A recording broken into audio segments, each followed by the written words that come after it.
धरती पर भगवान शिव का यह प्रतीक चिन्ह, जिसे सनातन के सभी आस्थावान शिवलिंग के रूप में पूजते हैं, इसका रहस्य अपने आप में गूढ़ है। शिवलिंग का आध्यात्मिक असर ये कि इसके अभिषेक से, स्पर्श से ही विराट शांति का अनुभव होता है। इसलिए शिवलिंग को संकट मुक्ति का पिंड माना जाता है। इसी मूल स्थापना पर आधारित है जंगमवाड़ी मठ, जहां शिवलिंग दान से शिव भक्तों की आत्मा को जन्म मरण के चक्र से मुक्ति मिलने की मान्यता है। इसकी शुरुआत में काशी नरेश ने भी कई जमीनें बनारस में मठ के नाम की थी, सिर्फ इसलिए कि सनातन परंपरा का सबसे अग्रणी मठ माना जाता था काशी का जगमवाड़ी मठ। ये बनारस के गोदौलिया चौराहे से मात्र 200 मीटर की दूरी पर है, सोनारपुरा वाली रोड पर, जिसमें 10 राज्यों के भक्त यहाँ पर आते हैं, चाहे वो महाराष्ट्र के हों, कर्नाटका के हों, गुजरात के हों, हरियाणा के हों, दिल्ली के हों, उत्तर प्रदेश के कई जिलों के हों। नहीं, सनातन वीरशैव धर्म के अनुयायी किसी भी देश में हो, किसी भी प्रदेश में हो, उनके लिए विधान है।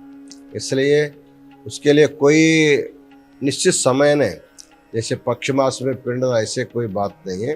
कभी भी जब आएंगे काशी, अपने पितरों के स्मरणार्थ लिंग स्थापना करने की परंपरा है।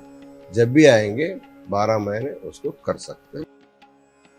जंगमवाड़ी मठ के मौजूदा मठाधीश्वर ने जो बताया, उसके पीछे शिवलिंग यानी मुक्ति पिंड की वही मान्यता है, जिसमें पूरे साल पितरों के तर्पण की विधि होती है। इस परंपरा का जन्म लिंगायत समुदाय से हुआ, जिसमें बच्चे के गर्भाधान के बाद 8वें महीने में शिव संस्कार किया जाता है। जन्म के बाद उसे छोटा सा शिवलिंग पहनाया जाता है। इसे ही इष्टलिंग कहा जाता है।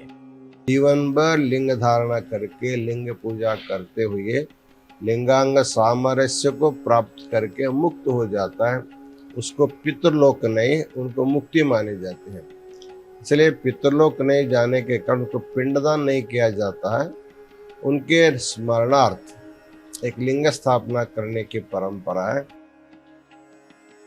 मठ में शिवलिंग दान खास तौर पर उन आत्माओं के नाम किया जाता है जिनकी अकाल मृत्यु हुई हो। मठ के पीठाधीश्वर के मुताबिक इस जगह का जिक्र सतयुग पर लिखे ग्रंथों में मिलता है। मठ में इसका प्रतीक चिन्ह है ये ज्ञानपीठ, जहां मठ के पहले पीठाधीश्वर के नाम शिवलिंग स्थापित है। अब तक कुल 85 यहाँ पर जो यहाँ पीठाधीश्वर हैं वो हो चुके हैं। 86वें पीठाधीश्वर अभी यहाँ पूरी देखरेख कर रहे हैं पूरे मठ की, और कहा जाता है कि मुगल काल से चलने वाला यह मठ आज भी अपनी पुरातन परंपरा के लिए, सनातन परंपरा के लिए जाना जाता है।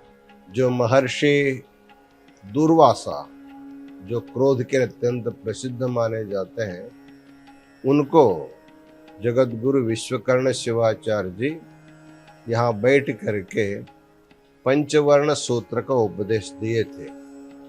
वही ज्ञानपीठ आज आप लोगों को कैलाश मंडप में देखने को मिलता है। जंगमवाड़ी मठ की एक मान्यता विश्व प्रसिद्ध विश्वनाथ मंदिर से जुड़ी हुई है। मठ के पीठाधीश्वर के मुताबिक विश्वनाथ मंदिर में स्थापित ज्योतिर्लिंग ही इस मठ की स्थापना का प्रेरक तत्व है। काशी का जो विश्वनाथ शिवलिंग है, काश्याम विश्वेश्वरे लिंगे विश्वाराध्यस्य संभवः, जो ज्योतिर्लिंग है उसी ज्योतिर्लिंग से उनका प्राकट्य माना जाता है।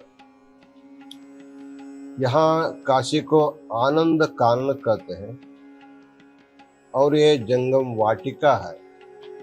यहाँ बहुत बड़ा बिल्व वन था, यहीं पर इस पीठ की स्थापना हुई है। एक मान्यता ये भी है कि जो भी शैव परंपरा को मानने वाले श्रद्धालु आते हैं, वो काशी विश्वनाथ मंदिर में अगर दर्शन नहीं कर पाते और अपने पूरे परंपरा का निर्वहन नहीं कर पाते, तो एक व्यवस्था यहाँ पर विश्वनाथ मंदिर के रूप में उनको दी गई है, जहाँ पे वो अपने रुद्राभिषेक और तमाम ऐसे धार्मिक अनुष्ठान इसी मंदिर प्रांगण में कर सकते हैं, जो काशी विश्वनाथ मंदिर जितना ही लाभकारी होता है।